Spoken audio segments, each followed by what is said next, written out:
Ey Tanrım, tutaq ki mən səhv etmişəm, yoldan azmışam, belə deyək, nə fərqi var ki, bütün yollar qullarını sənə gətirmirmi? Fərz edək ki, mən səhv üstündən səhv etmişəm, sənin təriflədiyin o pis qulu tənqid etdiyim və bu səbəbdən yoldan çıxdığım üçün. Yenə də o yol məni sənə daşımırmı? Rəhmət südünü məndən niyə kəsirsən? Məni süd əmən heyvan balalarına niyə həsrət qoyursan? Məni elə sən böyütməmisənmi? Belə düşünürəm, tutaq ki, səhv düşünürəm. Bəs səhv düşündümsə, kimin icazəsi ilə düşündüm? Mən qulluq yolundan azdımsa, o azdığım yolu var edən kimdir?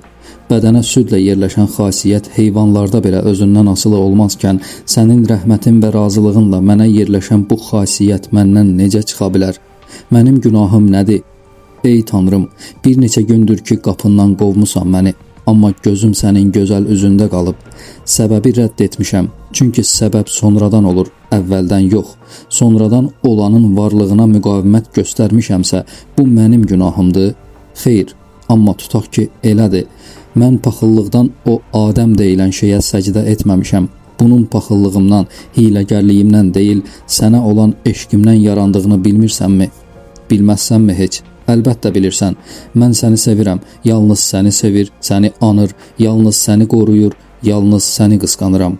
Qısqanclıq sevməyin birinci şərti deyilmi? Ey uca Tanrım, bəlkə doğrudan da deyil, mənmi bilmirəm?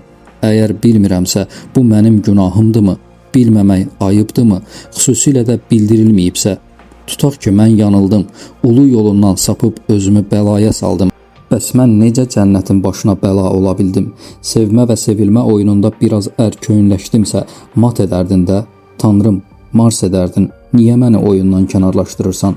Kənarlaşdıracaqdınsa nə üçün məni qul saydın və bu oyuna yazdın? Heç olmasa oynamaq istəyirsənmi deyə soruşdunmu? Hesab kitabım yoxdur Tanrım. Əvvəldən başlayaq. Mən yolumu azdım. Eşqimdən, qəsdən deyil, eşqimdən yolumu azdım. İndi içimə bax. Bu düşdüyüm bəladan da sənin eşqinin ləzzətlərini dadmırammı? Sevməkdə və sevdiyim miqdarda sevilməyi diləməkdə həddimi aşdımsa, bu həqiqətdən mənim qəsdimdirmi? Qəbul edirəm, yolumu azdım. Deyirəm, istiqaməti çaşdım. Kömək et, istiqamətləri yaradan kimdir? Sən deyilsənmi? İmanı sən yaratdın, lap yaxşı. Mən də o imandan çıxıb küfrə girmiş oldum. Yaxşı, bəs küfrü kim yaradıb? Ey Tanrım, küfrü kim yaradıb? Vallah, mən yaratmamışam.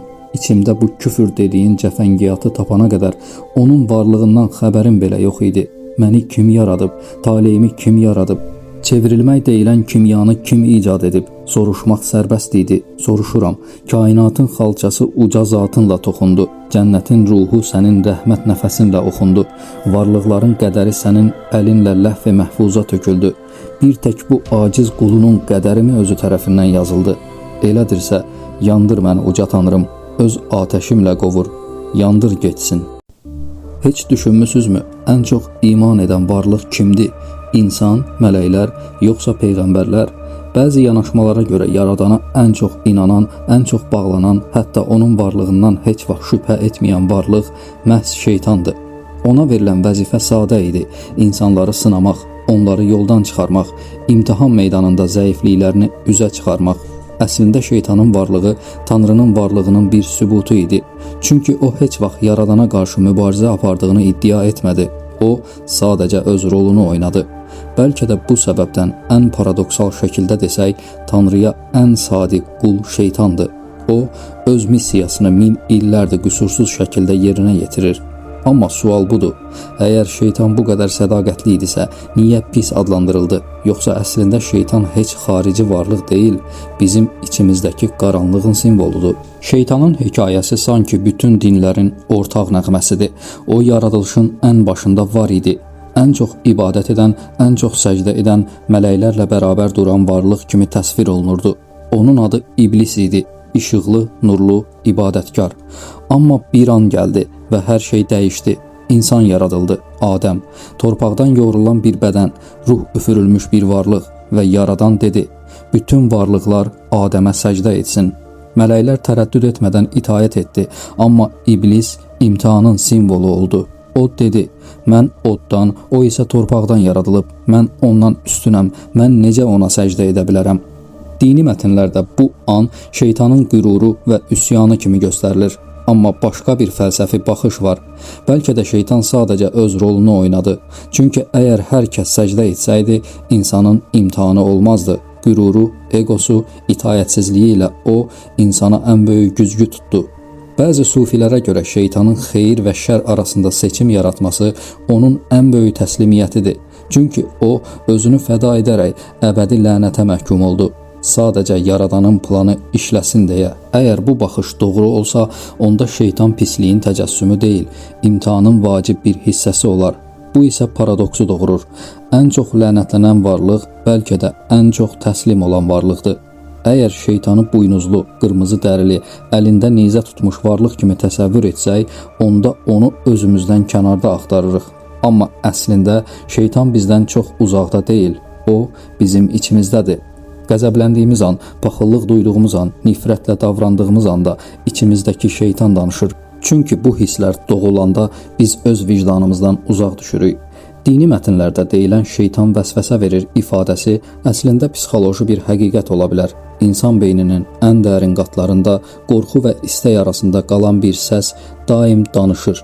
O səs bəzən bizə deyir: yalan danış, çünki qorunacaqsan. Ondan nifrət et, çünki sən daha yaxşısan. Qisas al, çünki sənin haqqındır. Əslində bu səs xaricdən gəlmir, bizim öz qaranlıq tərəfimizdən doğur. Bəzi filosoflar deyir ki, şeytan insana bəhanədir. İnsan günah etdikdə məsuliyyəti öz üzərinə almaq istəmir və deyir: məni şeytan aldatdı. Halbuki seçim həmişə bizimdir. Şeytanı içimizdəki zəifliklərin, egonun, nəfsin adı kimi qəbul etsək, artıq məsuliyyətdən qaça bilmərik. Çünki deməliyik, şeytan mən deyiləm, amma mənim içimdədir. Mən onu hər dəfə seçirəm və ya rədd edirəm. Bunun ən maraqlı tərəfi isə odur ki, insan yaxşı və pis davranışı qarışıq şəkildə yaşaya bilir. Qatil belə bir anda mərhəmət göstərə bilər. Ən salih insan isə bir anlıq qəzəbdə şiddət göstərə bilər.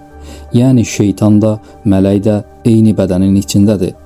Tarix boyu milyonlarla insan öldürüldü. Amma bu qırğınların əksəriyyəti şeytan adından yox, Tanrı adından edildi. Səlib yürüşləri zamanı 10 minlərlə insan öldürüldü, Tanrı istəyir deyə. İnkvizisiya minlərlə qadını cadugər damğası ilə diri-diri yandırdı, imanı qorumaq bəhanəsi ilə. Hətta müasir dövrdə də terrorçular partlayışlar törədərkən Tanrı adına qışqırırlar. İndi sual doğur, əgər şeytan həqiqətən insanları öldürmək istəyən varlıqdırsa, niyə Tanrı adı ilə bu qədər qan axıdılıb, amma heç kim şeytan üçün öldürürəm deməyib? Əslində insanlar öz içlərindəki qaranlığı, egonu və hakimiyyət ehtirasını ilahi məqsəd adı altında gizlətdilər və bu an ən böyük pisliyi törətdilər. Çünki şeytanı buynuzlu bir varlıq kimi görmək asandır, amma şeytanı öz içimizdə görmək çətindir. Ən təhlükəli pislik özünü yaxşılıq adı altında gizlədən pislikdir. Bəlkə də şeytanda məhz budur, insanın öz egosunu Tanrı adı ilə pərdələməsi. Burada maraqlı bir düşüncə ortaya çıxır. Bəlkə də şeytan heç vaxt göydən enməmişdi. O həmişə insanın içində idi. Bizim nifrətimizdə, paxıllığımızda, güc hərisliyimizdə və ən çox da Tanrı adına günah işlədiyimiz anlarda. Ənənəvi inanca görə şeytan Tanrıya üsyan etdi, amma başqa bir fəlsəfi baxış bu hekayəyə tam fərqli yanaşır. Bəzi mütəfəkkirlər deyirlər ki, şeytan əslində Tanrıya ən çox itaət edən varlıqdır. Çünki onun missiyası verilmişdi: insanı sınamaq, yoldan çıxarmaq, inancını sarsıtmaq. O isə əsrlərdir bu missiyasını qüsursuz yerinə yetirir. Əgər düşüncəni biraz dərinləşdirsək, görərik ki, şeytan Tanrını heç vaxt inkar etmir. Əksinə, o Tanrının varlığına şahiddir. Çünki kimisə inandırmaq, çaşdırmaq üçün əvvəlcə özün inanmalısan. Bu baxımdan bəziləri deyir, Tanrının varlığını ən çox təsdiqləyən şeytanın özüdür. İndi maraqlı bir paradoks yaranır. İnsan günah edəndə bəzən Tanrını unudur, amma şeytan heç vaxt unutmur. Bu halda kim daha çox bağlıdır? Tanrını unudan insan, yoxsa öz vəzifəsini yerinə yetirən şeytan? Şeytan bəlkə də ən sadiq qulluqçudur. Çünki ən çətin, ən nifrət doğuran vəzifəni o götürüb. İtaətin ən güclüsü də elə budur: asan olmayanı yerinə yetirmək. Əgər şeytanın missiyası insanı yoldan çıxarmaqdırsa, bəs əsl güc kimdədir? Onda, yoxsa insanda? Şeytan yalnız vəsvəsə verə bilər. O, insanı məcbur edə bilməz. Yəni gücün son sözü insandadır. Bu çox vacib bir məqamdır. Çünki bəzən insanlar günahlarını, səhvlərini şeytan aldatdı deyə əsaslandırırlar. Amma əslində bu bir qaçışdır. Çünki qərarı verən, addımı atan yenə də insandır. Ən maraqlısı isə budur. İnsanın içində həm Tanrı, həm də şeytan var. Yaxşılıq və pislik mübarizəsi kənarda deyil, elə içimizdə baş verir. Əgər pislik etsək, bu şeytanın deyil, öz qəlbimizin güclənməsidir. Əgər yaxşılıq etsək, bu da bizim seçimimizdir. Buradan çıxan nəticə isə budur. Şeytan bizim güzgümüzdür. O, insanın qaranlıq tərəfini göstərir. İnsan isə həmin güzgüyə baxıb hansı tərəfə gedəcəyini seçir. Əsl güc həmişə insandadır. Çünki insan öz iradəsi ilə ya şeytana qul ola bilər, ya da öz içindəki işığı böyüdərək ona üstün gələ bilər. Əgər hər kəs öz qaranlıq tərəfinə baxıb onunla üz-üzə gəlsəydi, dünyadakı ən böyük fəlakətlər, müharibələr, qətillər, ədalətsizliklər heç vaxt baş verməzdi. Çünki bu dəhşətlərin heç birini buynuzlu bir şeytan etməyib, onları elə insanlar özləri törədib. Deməli, ən böyük sınaq şeytanla mübarizə deyil, ən böyük sınaq insanın öz içindəki pisliklə üzləşməsidir.